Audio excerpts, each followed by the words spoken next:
Continuamos aquí en Poder Pensar. En las últimas horas se han conocido algunos datos, algunas cifras que tienen que ver con el balance de ANCAP en el cierre del 2013. Se maneja una cifra preliminar que puede ser de unos 150 millones de dólares. Sería uno de los déficits más importantes, si no el más importante de la historia del propio ente. Esto ha llevado a que surjan planteos políticos, por ejemplo, desde la propia oposición. Nosotros estamos acompañados por Pablo Abdala, que es diputado y fue además director de ANCAP, para analizar estos datos, para ver estos datos. Antes de comenzar justamente a conversar con el legislador, vamos a escuchar algunas explicaciones que dio el propio presidente de ANCAP en una conferencia de prensa que se dio al otro día de que el diario El País, en este caso, publicara esa cifra. En el desarrollo de esas inversiones, por supuesto que fueron cuantiosos los recursos que se necesitaron para hacerlas. Y por supuesto que también nos endeudamos por eso. Pero a la vez que nos endeudamos, el patrimonio de la empresa se duplicó. En el año 2005, el patrimonio de ANCAP estaba rondando los 400 millones de dólares y hoy es el doble. Y es el doble incluyendo las pérdidas que lamentablemente, porque nadie está contento por tener pérdidas, tenemos hoy. Pero la parte de la posición en dólares que tenemos, por supuesto que se ve impactada por una diferencia de cambio, en este caso para el año 2013, de 2 pesos por cada dólar. Eso en términos de la aritmética normal nos da entre 90 y 100 millones de dólares de pérdida. Y aclaro, porque también salió en la prensa, pero yo lo comparto, que si esos 2 pesos en realidad hubieran sido al revés, nosotros hoy habríamos estado en una ganancia extraordinaria también de 90 o 100 millones de dólares. Por lo tanto, este es un hecho, es trascendente por supuesto, es producto de la posición pasiva en dólares que tiene ANCAP por su endeudamiento. Allí estaba el presidente de ANCAP, Colla, hablando justamente de este fenómeno. Gracias por acompañarnos, Abdalá. Con mucho gusto, muchas gracias por la invitación. La explicación que da básicamente ANCAP de ese déficit histórico con el que va a cerrar el 2013 es lo que pasó con el dólar. Dicen, bueno, el dólar de punta a punta del año 2013 subió prácticamente 2 pesos y la deuda que tiene ANCAP, tomada justamente para inversiones, según dice el ente, es justamente la moneda norteamericana y por eso se da ese déficit tan abultado. ¿Es así? ¿Usted cree en esa primera lectura, no? Francamente me parece una explicación bastante endeble y poco convincente, o por lo menos muy parcial. El tipo de cambio incide naturalmente en el resultado final, en el balance de cualquier empresa, grande, chica, mediana, pública o privada, e inclusive cuando se proyectan los presupuestos naturalmente también se prevé la evolución del tipo de cambio, que después se acierta en más o en menos. Pero en primer lugar, no hemos sufrido en el Uruguay un sacudimiento con el dólar en términos de una devaluación no prevista que hoy estuviéramos lamentando por otras circunstancias. Y en segundo lugar, si el tipo de cambio incide, para que incida de esta forma o con esta magnitud, es porque está referido el tipo de cambio o se combina con una deuda que es abultada. Los dos factores juegan. En algún sentido lo decía también el presidente de ANCAP en las declaraciones que acabamos de escuchar. El punto es realmente el otro. El dólar es accesorio, lo principal es el plan de obras, al que hizo referencia el presidente de ANCAP, el plan de inversiones, cuantioso, muy importante, muy significativo, que a nuestro juicio hasta ahora no le hemos visto rentabilidad o retorno en términos de obtener un beneficio económico para ANCAP y por lo tanto para la sociedad. Recordamos que se hablan de 2 obras fundamentales, una planta para desfusurizar el combustible y una planta de cementos. En este caso trabajó en Minas y en Paysandú, entre las dos arriba de los 550 millones de dólares más o menos. Por supuesto, esa es una parte importante, pero no es todo.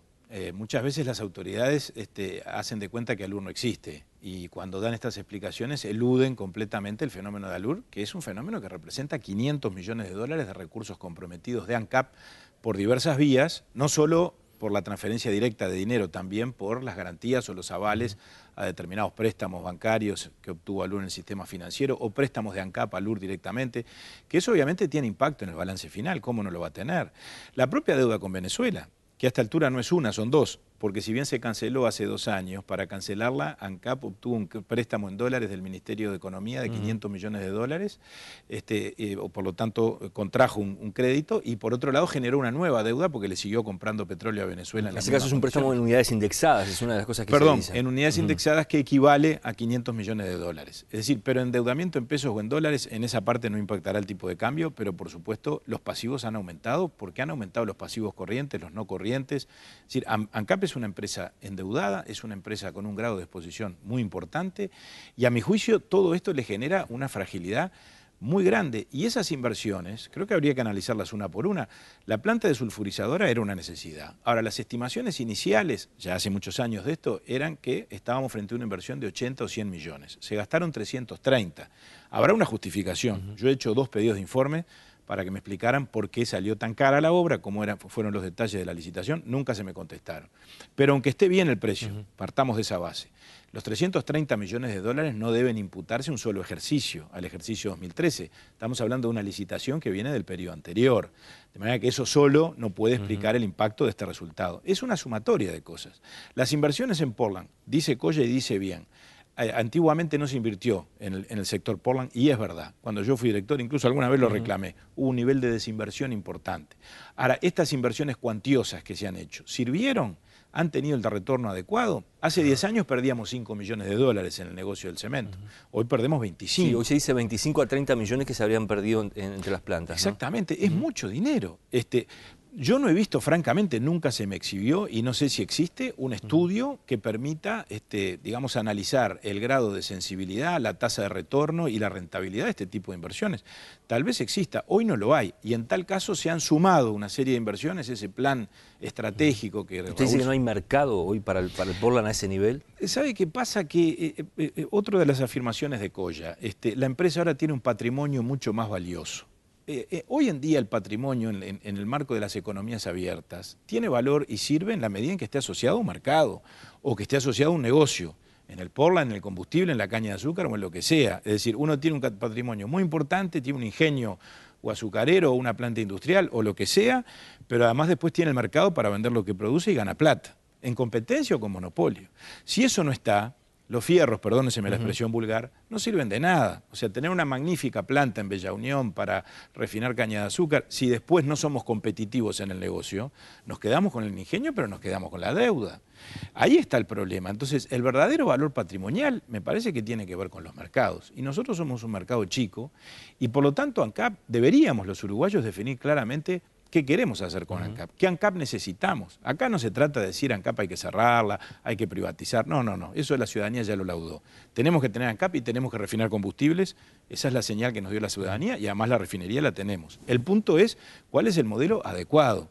¿Cuál es el tipo de empresa adecuada que necesitamos en los distintos negocios para competir con éxito y para no tener que subsidiar, que eso es lo más grave, las ineficiencias, con los aumentos de los combustibles? Una de las cosas que decía el presidente de ANCAP es hoy el ente factura al año unos 4.500 millones de dólares. Claro. Un déficit que puede andar en los 150 millones de dólares, que según ANCAP eso...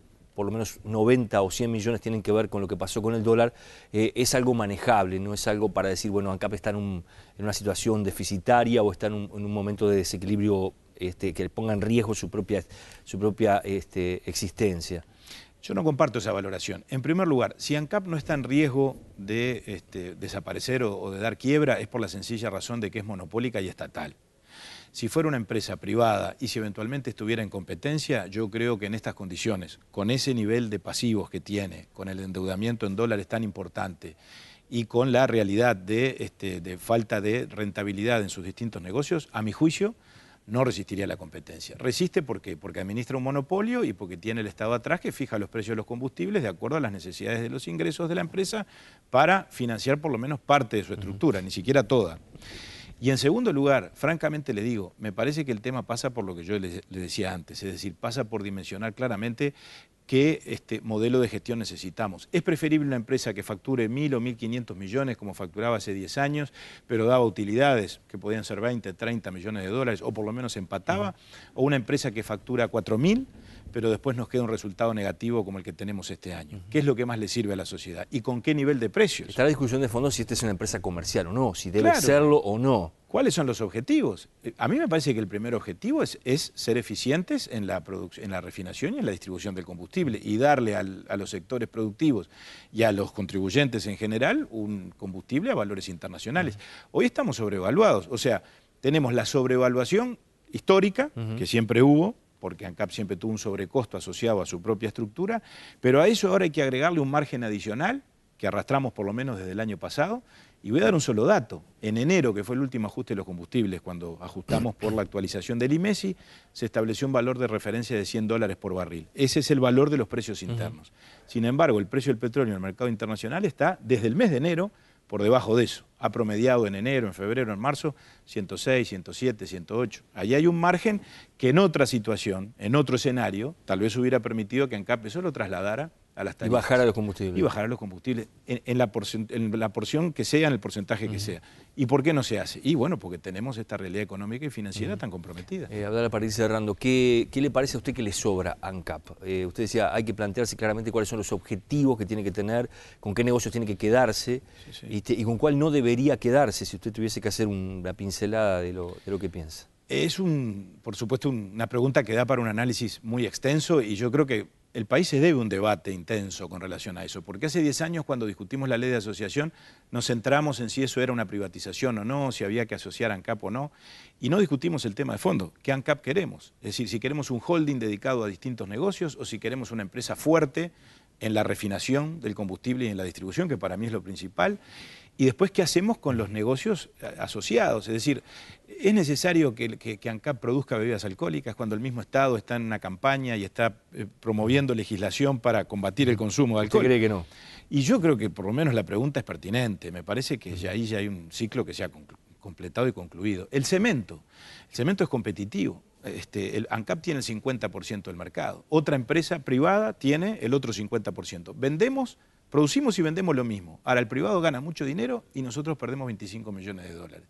Ahí hay un problema que no hemos logrado resolver los distintos gobiernos, porque el Frente lleva 10 años y no ha podido. Ahora se dice que con las reformas en las plantas eso va a cambiar. Y yo quiero verlo. Yo no he visto los números. Capaz que cuando el presidente de ANCAP vaya al Parlamento nos convence. Pero me parece que hay que ser fuerte en lo importante y lo estratégico es el combustible. Y ahí necesitamos una ANCAP que refine y distribuya combustibles a valores internacionales o por lo menos los más próximos a los internacionales. Y eso incluye las tareas de exploración, incluye lo que se está haciendo en el mar territorial, incluye la búsqueda de petróleo. Para mí eso es lo central. Lo demás me parece que nos distrae bastante y ni hablemos de ALUR, de lo principal que es tener combustibles competitivos. Si apareciera petróleo, ¿cambiaría todo? Puede ser que sí. El tema es que, por supuesto, es un proceso de muy largo aliento. Yo diría que capaz que usted y yo, que no somos tan viejos, no lo llegamos a ver, porque lleva años. Estamos en la etapa inicial de los relevamientos sísmicos, de la exploración. Después vendrán las primeras perforaciones y del día que se empiece a producir, por lo menos habrán pasado muchos años y una inversión millonaria. Pero sin duda, eso sería un cambio cualitativo para el país. Ahora, apostemos a eso, no a la faja del Orinoco, que desde hace 10 años estamos hablando de que vamos a ir a traer petróleo de Venezuela y ahora resulta que el directorio va a revisar esa decisión porque entendió finalmente que no era rentable. ¿Usted va a llamar al directorio de ANCAP al Parlamento o también al ministro de Industria? ¿Cómo va a manejar eso? Nosotros ya formalizamos el pedido de invitación al directorio, porque tampoco queremos politizar esta discusión o que se diga, como ya se ha dicho, creo que el señor Frugoni del OPP hoy dijo que esto era por la campaña electoral. No, no es por la campaña electoral. El propio vicepresidente de la República ayer tomó distancia de las explicaciones de Coya. Dijo que circunscribir esto al tema de los precios podía inducir error. De manera que esto es un tema objetivo. Y nosotros queremos tener la información. La información la tiene el directorio de ANCAP. Así que venga el directorio nos alcanza por lo menos en esta primera etapa. No lo hablamos, pero bueno, seguramente tendremos otra oportunidad de un proyecto que anda por allí, es que ANCAP saliera a los mercados internacionales a buscar financiación a través de obligaciones negociables, algo que no han hecho las empresas públicas en el país en la historia, bueno, que parece por ahora eso quedó en stand-by, o sea, no se va a hacer, pero bueno, está por allí la idea. Parece que el Ministerio de Economía inclusive lo está resistiendo, porque eso forma parte del endeudamiento global del país, ¿no? Gracias por haber venido hoy. Gracias a ustedes. Nosotros hacemos una pausa y entramos ya en el último bloque de Poder Pensar.